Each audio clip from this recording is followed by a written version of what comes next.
Today, let's dive into a really intriguing topic, the idea of being unique and embracing who you are. I'm Martin from Martin is Chosen Too. I appreciate you showing up today. Could have been anywhere else in the world, but you're here with me. You know, there's a saying that highlights how truly special each one of us is. It goes something like this: there's no one like you. There never has been anyone like you, nor will there ever be anyone like you. Let's break that down a bit and see why it matters. First off, what does it really mean to be unique? We hear that term thrown around all the time. Being unique, being authentic. But what are those words? What does that really mean? Well, think about it. From the moment you were born, your life experiences, thoughts, feelings, and perspective have shaped who you are. No two journeys are the same. Even if someone grows up in a similar environment or faces similar changes, the way each person processes and reacts to those experiences is distinct. You may have encountered obstacles that shaped you into a resilient person, or you might have developed a passion for something that others haven't considered. These nuances contribute to your individuality. Again, that's why you can have in a family setting. You can have the perfect family setting, and one brother is a psychopath, and the excuse me, and the other brother is all love. It's kind of about the how each person responds to their experiences. Not saying that the psychopath is all right, he got a pass, but just saying that, they say, well, why is that brother like that and the other brother is like that? Individuality. But why should we celebrate that uniqueness? It's simple. The world becomes a better place when we embrace our authentic selves. When we know and accept who we are, you radiate confidence. I'm talking about where some people say, oh, he thinks he's better than me or she thinks she's better. It's not that. It's just that you know who you are. And once you have that level of clarity, you have this sense of confidence, this sense of swag that other people see on you.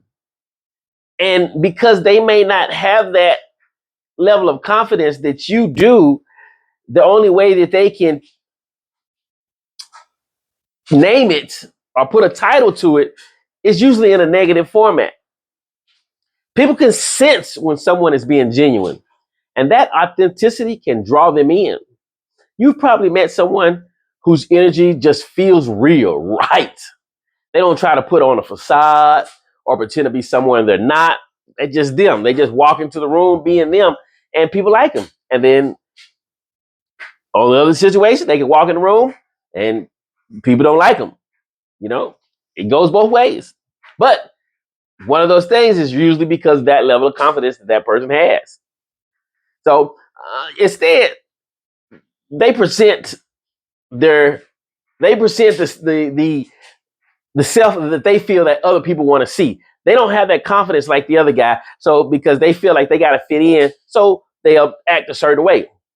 Well, this creates real connections and fosters meaningful relationships only with other fake people. The real people are not going to recognize you acting a certain way just to fit in. We smell it on you. Just like you see real, we can smell, we can sense out fake very quickly or discern untrue intentions, put it like that. That's good. Not, I don't want to call it fake, but we have the ability to discern ungenuine tendencies. Now, let's talk about authenticity. It's such a buzzword nowadays, but what does it actually mean as well? Being authentic means living in alignment with your true self. It means recognizing your values. It means recognizing your beliefs. It means recognizing your passions and then confidently expressing them to the world. It sounds easy, but in practice, it can be quite challenging. Society often pressures us to fit into molds or meet certain expectations. Sometimes we feel the need to alter our ego or our behavior or our opinions to gain acceptance or approval from others. I don't advise that, but I can understand why some people may do that. But that's where things get tricky. When we compromise our authenticity, we can end up feeling disconnected. We can end up feeling unhappy. We can make you feel like you're a liar. You're because you're portraying to be somebody that these people need to see for them to feel good. No. We don't do that. Not mustard seeds. We don't do that. So, how can we cultivate that sense of authenticity in ourselves? It starts with self-reflection. Take some time to really explore who you are. What do you value? What makes you excited to jump out of bed in the morning? What are your passions? Journaling can be fantastic. It can be a fantastic way to engage in this kind of introspection. I'm not a big fan of journaling, but I do take a lot of notes. I have a Samsung S23, and I do use the pen. I forgot what it's called, but I use the pen and the Samsung Notes to write down. I guess that would be a form of journaling, but I don't actually use pen and paper. I kind of like that's kind of like dinosaur type thing. But anyway, writing down your thoughts and feelings allows you to gain clarity on what's important to you. It's a journey that can lead to tremendous growth.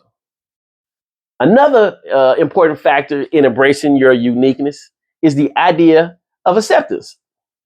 Accepting not only yourself, but also that everyone else is unique too. So a lot of people get upset when we use the word chosen one. Like, oh, what I mean? They think that we're singling them out, you know what I mean? And that's not necessary too with chosen one. A lot of times people are just, what I mean, they found a title that clicks with what they're doing with their life. They have answered the call. Like not saying that I'm chosen and you're not chosen, but you may have decided not to answer the call at this time, or and I have. That I think that it's a lot of time when people say chosen. Well, I don't think they really mean that I'm better than you. You're lower than me. Nothing like that. It's just, hey, I'm serving my purpose. I've been called, and I'm answering the call. But sometimes it's easy to feel like we have to compete with others or measure ourselves against a standard that's imposed by society or even by ourselves. But let's take a moment to appreciate that everyone is on their own journey. Everyone with their set of challenges and triumphs. Embracing your uniqueness means celebrating the difference in others too. How cool is that? That we can all shine in our own way. All of us. Building a supportive community can also play a big role in helping you to be more authentic. That's what I am attempting to do here with us. Martin is chosen too. What people say, why do I use the term mustard seeds? Well, mustard seeds start out so small, but they grow. That tree is powerful. It's huge. And that's what I want to do here. I believe that each one of us is a mustard seed. Each one of us has that ability. And together, we have that nurturance that we need. If we create that environment, like that mustard seeds need to grow, which is water, air, soil, nutrients. Us together, mustard seeds. Yeah. Surround ourselves with people who uplift us, encourage us to be ourselves, and appreciate you for who you are. When you have a solid support system, it makes it a lot easier to embrace your individuality. These connections can provide a safe space for sharing your thoughts and ideas, as well as a comforting reminder that you're not alone in the journey of self-discovery. In this journey towards self-acceptance, it's helpful to embrace vulnerability. I don't know why I can never say that word. Vulnerability. Well, I said sometimes I can get it, sometimes I can't, but you all know what I mean. Being open about your feelings, thoughts, and experiences, not always easy. Sometimes it's hard to be that transparent with people. But being transparent can lead to deeper connections with yourself and others. Allowing yourself to be vulnerable creates an atmosphere of trust and authenticity. It's about showing your true self without wearing a mask. And though it can feel intimidating, it can also be incredibly liberating. So, to sum it all up, the essence of being unique and authentic is fundamental for both personal fulfillment and meaningful connections. When you fully embrace who you are, flaws and all, you open the door to authentic relationships and a more enriched life. Remember that you are one of a kind. There ain't nobody like you. There will never be anybody else like you. And that's something to celebrate. So, as you navigate through life, keep this in mind. There's no one else like you. There hasn't been anyone like you in history. Nobody.